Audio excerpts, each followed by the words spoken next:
Oh, how we doing out there, 90's Con? Wasn't that a good time? Everyone learned a little bit more there? That's fantastic. All right, at this time, I need you guys all to give a really big 90's Con welcome because this is our first time here at 90's Con. Give it up for your moderator for the Melrose Place panel, Rachel Schmidt from Entertainment Tonight.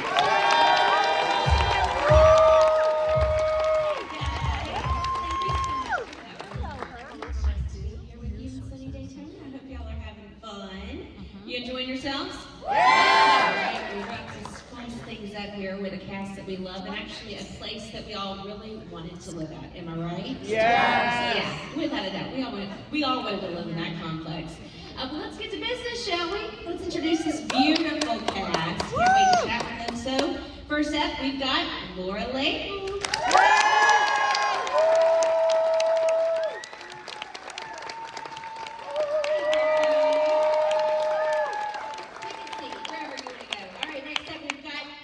Josie, Bissett.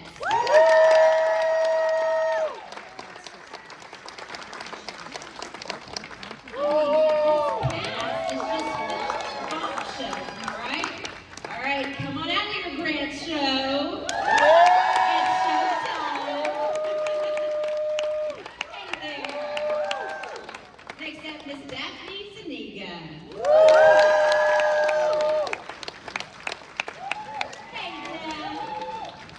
Could we bring out Miss Brooke Langton? Alright, get cozy on the couch. And finally, let's welcome back out to the stage, Miss Heather Locklear.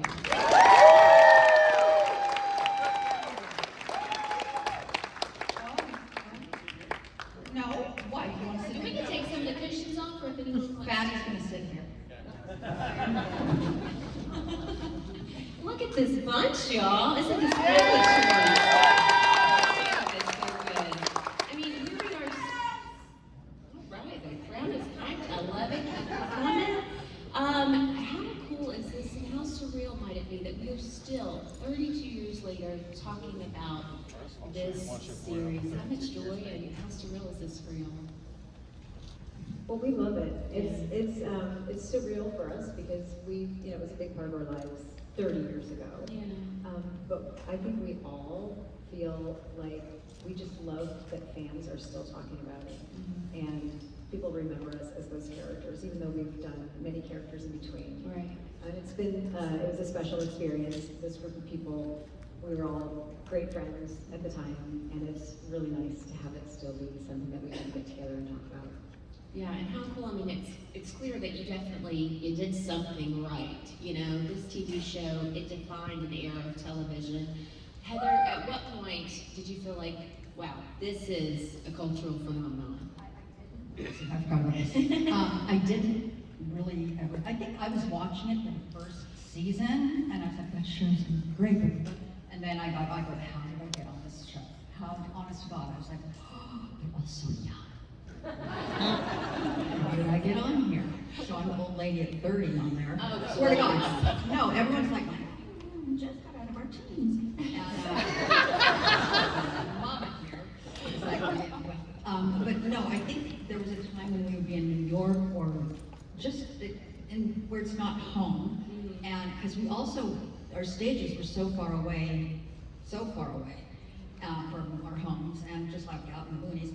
But I think we go, this is something. I think that, and what I wish, and I think we talked about it, is that we could have appreciated it more at the time. You know, I look back now and I go, oh wow, that's just crazy. And I couldn't stop to smell the roses. I just kept working, and I think we all did. So, so now I can see how much fun we had. So that's just like, you look back and go, that was pretty great. Yeah, I remember when this one came on, who's so modest. We do a podcast, Still the Place. So you played Allison, Laura, we played Sydney, and then I played Joe. But we were just saying last week, Court was like, I remember when Heather came on, because we all got new trailers. Really? How so? And Heather was what Aaron Spelling called his lucky charm. lucky penny.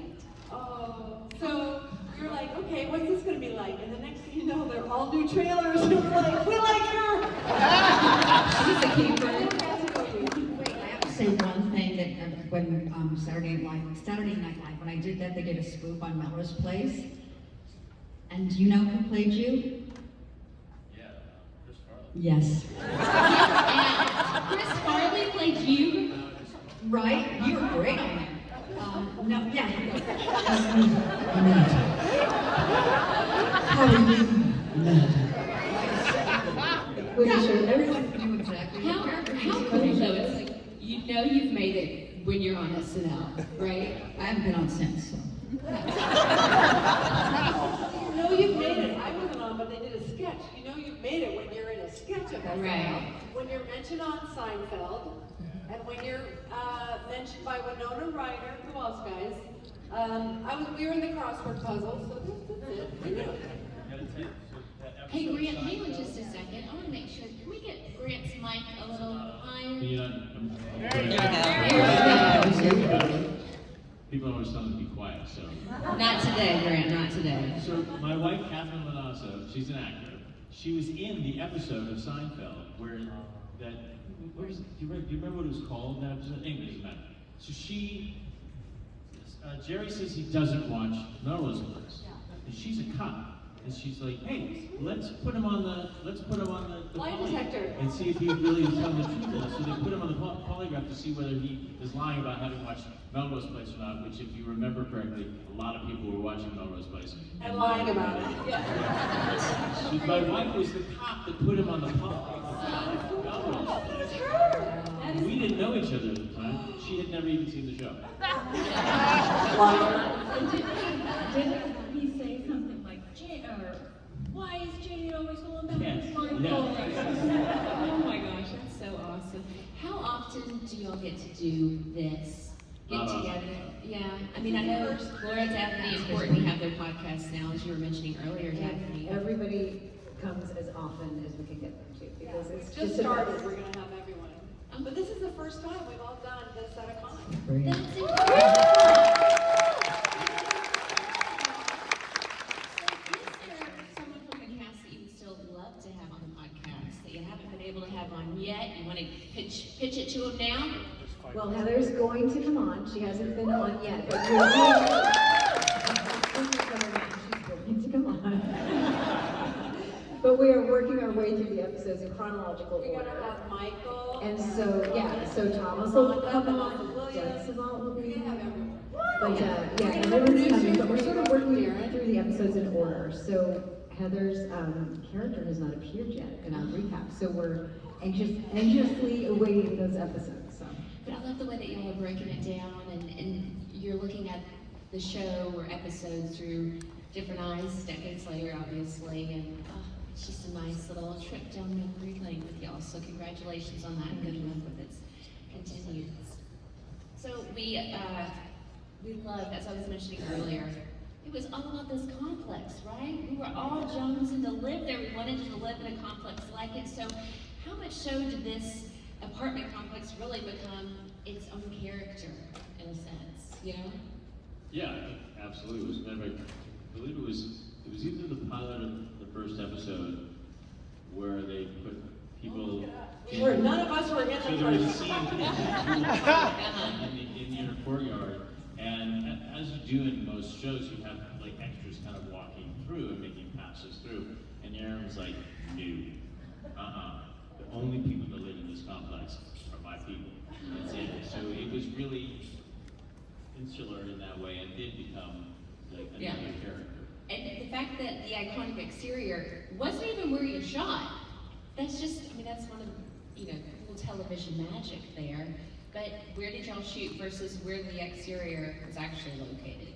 It's Yeah, kind I of- think it's sure, was it Los Feliz? Yeah, the other side of the building Yeah. is Los Feliz. Yeah. And it's just, those little fun facts of TV magic right there, We you know? shot 30 miles away from there is where the interior was. Everything was on stage. But they built the interior of the apartment building to mimic what that complex in Los Feliz is going to look like. As you pass through the gates, the interior opened up into the courtyard that you see on the show. But that was all built on a soundstage. They dug a hole and put in a pool, and that was an actual soundstage. I mean, Did the building in Los Feliz have a pool in the middle like that? I don't know if it did, but I know that lots of people have come to Los Angeles looking for it. So actually, somebody out there may have been to the place in Los Feliz, and they may know. Was there a pool? I don't think there's a pool. No. Someone says no? I'm not joking. What was the address?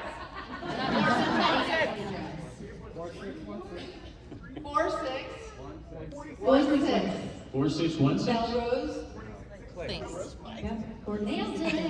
Love it. The fandom is here in force. Can y'all take us back to? I'm curious. Would you guys mind taking us back to your auditions? What do you remember about the process? Did you end up getting the character that you originally read for? Who were you competing against for your role at the time? Can you? Yeah, I remember mine. It was during the time when they used to do pilot season, so you were reading for tons of stuff. Yeah. And it was fairly normal reading process. You know, you end up reading like 3 or 4 times. But before I got to what they call the screen test, I had read it maybe 3 times, and then you're going through all around town and you're reading for other things. And it seemed like every place I went to, in the office next door, they were reading for Jake. Like they're reading Jake over here, they're reading Jake over there. So it must have been hundreds of people reading for Jake. Wow. And then you get your screen test, and I don't know that anybody else was in on my screen test. I don't remember. I think it was just, I don't remember that part. Anyone else? Only you, Grant.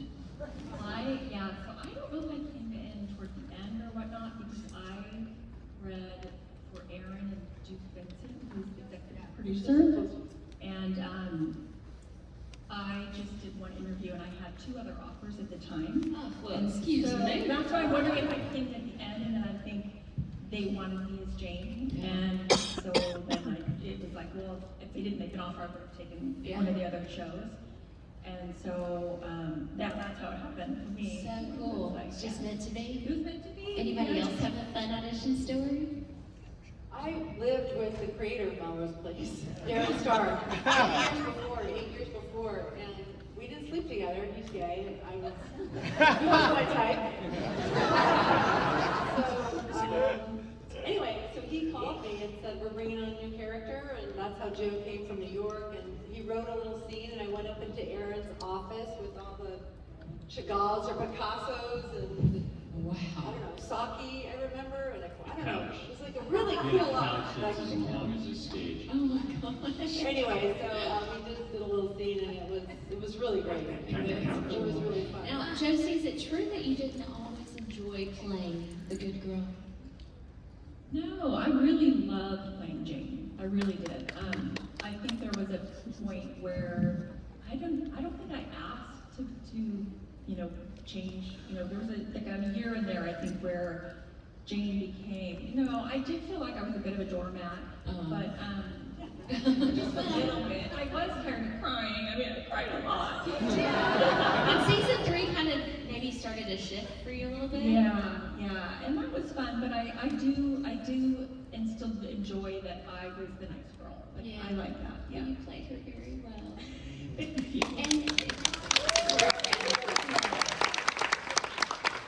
Heather, you were originally signed on for 4, but then, they realized the wild success of Amanda Woodward. So, it was like your character was super special. At what point did you realize, ooh, there is something special here about this spicy character? Yeah, that was weird because they didn't give her a lot of spice in those first 4. And I did go in to meet Aaron Spelling to see him. I don't know if I know him then, but and I remember a pinball machine in there, right? Huge room. Yes. This just giant sectional couch. It was kind of all the way over. It was just crazy. It was so like it was a time capsule from like 1968. Yeah. So she was kind of boring too, and so I go, and I tried to pretend with her. Well, what do you want? And I'm like, this is what I want to play. Is someone like this, which I didn't. I'm just like, whatever you say, I'll do. So then it ended up being like 13 episodes after that. Then it was kind of on and on. What? You were only hired for 13 episodes? 4. I thought you came on. I thought that was like my perception of it at the time was you're on. Yeah, no, it's four. Didn't know that. 4 episodes, I'm like, oh, okay. And Good. then look how it Yeah. is. I'm going over with 4 episodes. No, we don't need it back. Well, some funny things is my manager is almost everyone's manager here at the time, right? Are we not? And that's probably how I got on. Oh. I don't think that was right. Yeah, oh, well, that's a lot. That is a lot. It's real. It's okay. I don't need to catch up. I know you need to catch up. Oh my gosh. It's out of control. Grant, I got a question for you, buddy. Now, I know that you had to turn down a role in Thelma and Louise. I did not turn that role down. Okay, No chance that I turned that set role the down. record straight for us, I was Grant. doing another job and they interfered. So the was it part Melrose that Place? Brad Pitt did, no, part that Brad Pitt did in Thelma and Louise, I was casting. They offered the role to me. Right. And it was like one of the best scripts I'd ever read, and it was like one of the most cherry roles I'd ever read.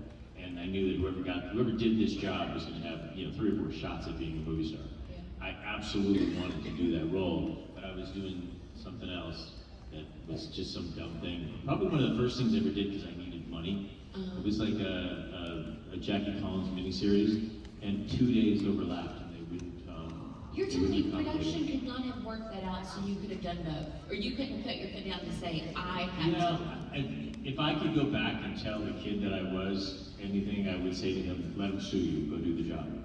But at the time, I'm like, no, I said I would do this other job, I can't do it, there'll be another opportunity. There was never an opportunity as sort of cherry as that, but who knows what would have happened if I'd have done that. Yeah, shoulda, woulda, coulda, you can only speculate. And, I mean, you've been on a And great Angelina path, Jolie. It's all so been fine. you can't second guess your decisions. But yeah, I did not turn it down. Okay. There Set were the other record actors that straight. turned it down before me, though. Who were I don't those wanna actors? say Spill the their tea, names Grant. because anybody who turned that role down was a fool. Who else? So who else turned the role I'm not down? gonna tell you, I just said they were fools. Chatting amongst friends. I want to get the scoop. Come on. Give us something good. All right, tell me this. Look, you guys were getting your starts. You were hustling. You're young. There was a lot of pressure. Could you have imagined getting that start, getting into this wildly popular series in a time where social media was present? Nope. Yeah, I mean, it would be so different. I'm so glad that we got to experience working on the show the way that we did. It was just so lovely, and it would be so very different today. Yeah. But would it even could a show like that even happen and that kind of phenomenon happen now? I just don't think it could.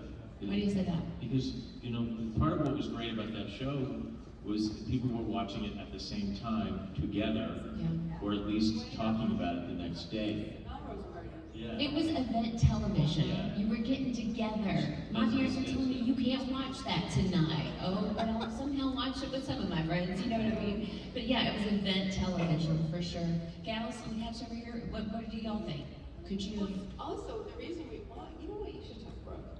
I was just gonna say, yeah, I knew I said it, but there wasn't TiVo or anything like that, so if you missed it, you missed it. Yeah. And so that's why they have the party. Did you guys say that? No. I love that you're not listening to anything we're saying though. That's so teasing her. But I was gonna say the reason that, we were all shooting all together in this kind of little bubble, and we got to hang out and know each other a little bit more than we would have now, because I've been on shows now and everyone's sitting around those same director chair, cast chairs, but they're all on the phones. So it's just different. There was no outlet to the world outside. Like, we were all shooting a movie together. This was a soundstage. There wasn't like outlets to the outside. You're all stuck together. Do you know what I mean? And I think that just really added to the chemistry and the bonding together for, 32 episodes a year. It was a whole year. The amount of episodes y'all shot was just. I can't imagine that any series does that now. No, they don't. No. But Aaron Spelling, once it took off, he didn't want it to be off the air. He didn't want to have a long break. He wanted there to be always episodes. So 32 was more than anybody had ever done for television, and they had to figure out a way to do it and still get 30 and 34. It was like anyone did 32, 35. Yeah, and so they had to figure out a way to do it where the actors and the crew would still have some sort of a summer break or something in between seasons. And so to do that, they would double up and shoot 2 episodes simultaneously. No. So they would have 6 episodes shooting over the course of what would normally be 3 episodes. And they had 2 crews and 2 locations, and everybody was going back and forth, and it was chaos, but it was miraculous, and it worked, and they got 32, 34 episodes a season, so that we could have more episodes of Melrose Place and be on the air all the So time. satisfying for fans. And kind of speaking of binge watching, because now we have the opportunity and the luxury to do just that now with 7 seasons of the show. For those of y'all that have children, have you ever had the opportunity to sit down and binge watch the series with, with your kids, and what were their reactions? None of our kids want to watch the show. None of them want to watch? None of them They don't do. have any interest. Has Ava watched it? Heck no. None of them want to watch it. It's so, I think it's kind of weird for, like, children of actors, I think, to watch See their their parents act, yeah, they and don't. somebody else. You think? Yeah. I mean, that must be, at first I thought it was just my kids. They had no interest. And then talking to these guys, they're like, no, my kids have never watched it either. So, And my kids, we have such different tastes, and the 3 of us sit down, it's like, forget about it. We can't find something we all agree on. Like, my daughter Maya loves horror, she loves like murder stuff. Well, we did have some murders that There's a lot of drama that happens in Melrose. Until they came back to life. It's just not her thing, yeah. Hopefully someday. Do y'all ever sit down and reminisce and watch some of the old episodes? well, in fact, Well, I mean, obviously for the podcast, you have to, you go down and really, but just outside of that environment, that space. There are clips on YouTube that I've seen, but I wouldn't call it reminiscing. I would call it more like, what the, is that me? We were there. I don't remember doing it. I don't remember. That's interesting, and you guys do the podcast, and you discuss an episode, and you watch the episode, but you don't watch the episode together, or do you? we talk about We it all together. watch it on our devices each Saturday the night before. Right. You guys ought to like watch it together and shoot that. I just want to say something. I just want to say something, Right. parent. I mean, you're hot, you're topless for the whole show. we all started hot. We all know that. But Courtney does not remember kissing you. And I do. On the podcast. You know, like, I have no recollection. It was such a sweet kiss, but I have no memory. It's amazing. She doesn't remember. No one ever forgets kissing me. She's lying. Except for Courtney. If I would take that up with Courtney. In real life, too. She thinks it's because she was dating Andrew, so she had to block out that she liked to kiss. Dating Andrew at the time, right? What? Wasn't Courtney dating They were Andrew? dating, yeah. Yes, they She were. was dating Andrew. Yes, they were. This is all in the podcast. This is all in the podcast. There was a lot of dating. This is, yeah, that was not a date.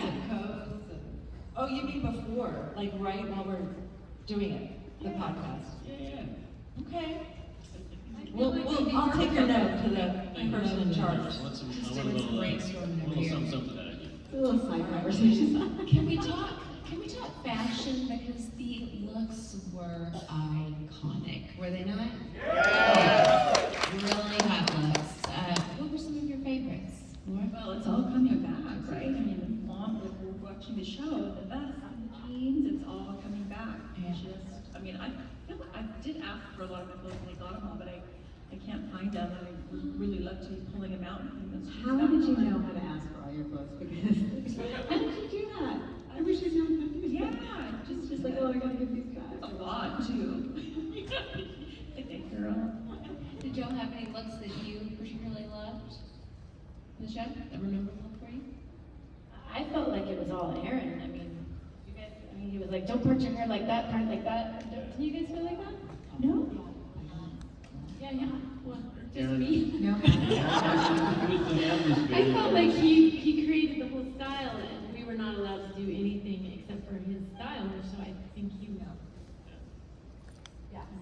He felt Well, like then, like Sydney got to have a lot of permissions that the rest of the cast really didn't have those freedoms, but because she was a wackadoo, she got to sort of dress the part, and she was constantly going through a change of, idea, like, well, who do I want to be this week? And so her clothes got to reflect that, and that was something that evolved with the character, and that was a blast because we could get collaborative and creative about her hair and her wardrobe. I mean, I know that I had a scene in a kimono with chopsticks in my hair, and I was like blackmailing somebody in a Japanese restaurant. I can't remember. So I better dress the part and put the chopsticks in my hair and go blackmail. Yeah. Some of the story was, I love it, love it, love it. Well, didn't Aaron create Charlie's Angels and 90210 and did he teach it? Dynasty. Right, so he had an idea that each show would have a very distinct look and feel and Oh yeah, You Dukes of Hazzard as well. It was Dukes of Hazzard. Love Boat. Yes, Lobo. Fantasy Island. You said Just churning out the hits left and right, and you guys were a part of that world. That's awesome. Very, very cool. So when the show ended, or when you left the show, is there something from set that you took with you as a memento that you still have today? My wardrobe. All my clothes, but that's about it, yeah. Heather, did you take anything? Yeah, what did you take, Heather? Everything. You did. From shoes to the cool jackets that wore the characters. But yeah, everything. So I'm like, I have all of that on me. I didn't know we could do that.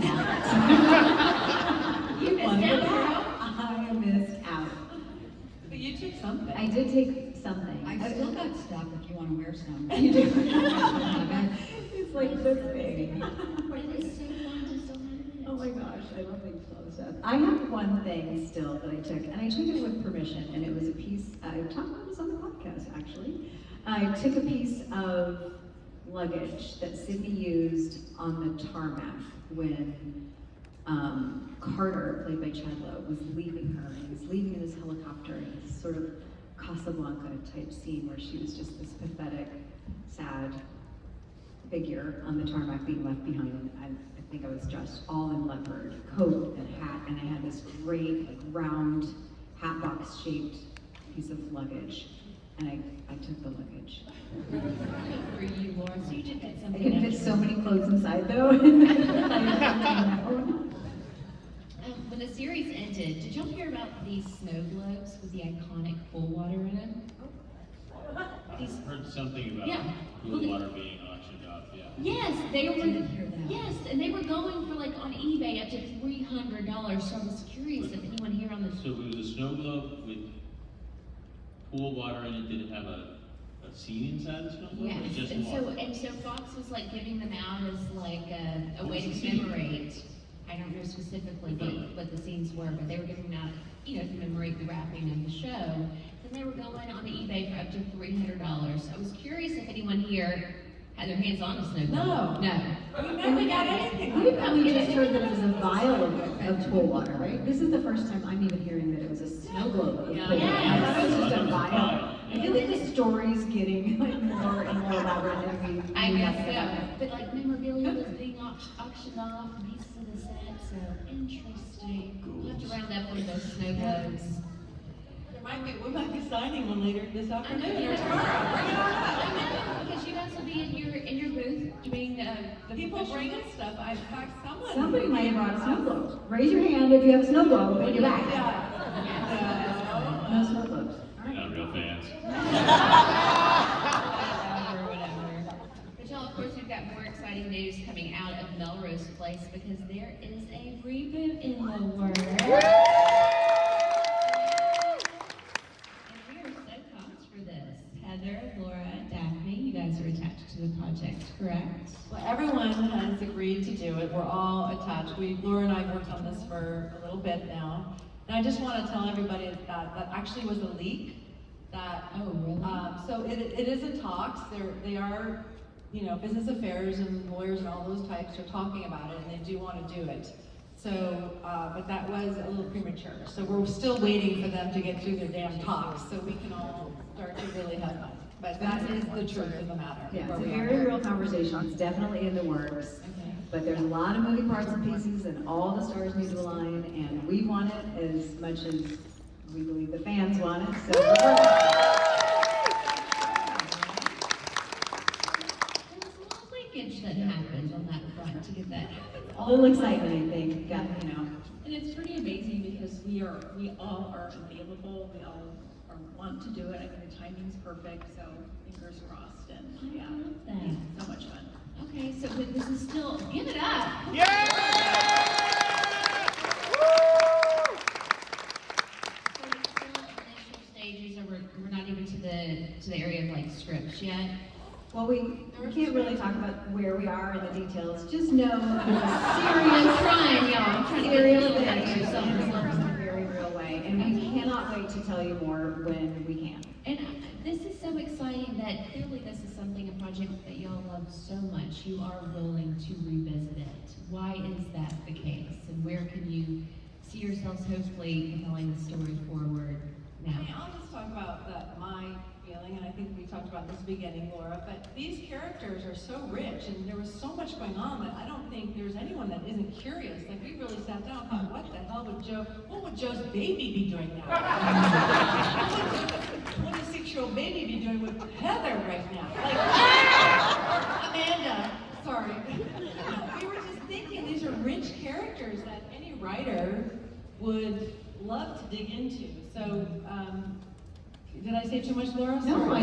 I think that's right. I think the idea of what happens to these people 30 years later, and I think, you know, there's all these fan stories and all these great conspiracies and stuff like that, and those are just wonderfully creative ideas that it's just an example of everybody's interest in finding out where would they be. And so that, combined with the fact that we're such an easy, like, group of people, we loved each other then, we can't think of anything better than to come back together and have an opportunity to tell a new story soon. I also think beyond the sort of story of it, I've done a bunch of shows since then, and there is just a kismet that happened putting this cast together.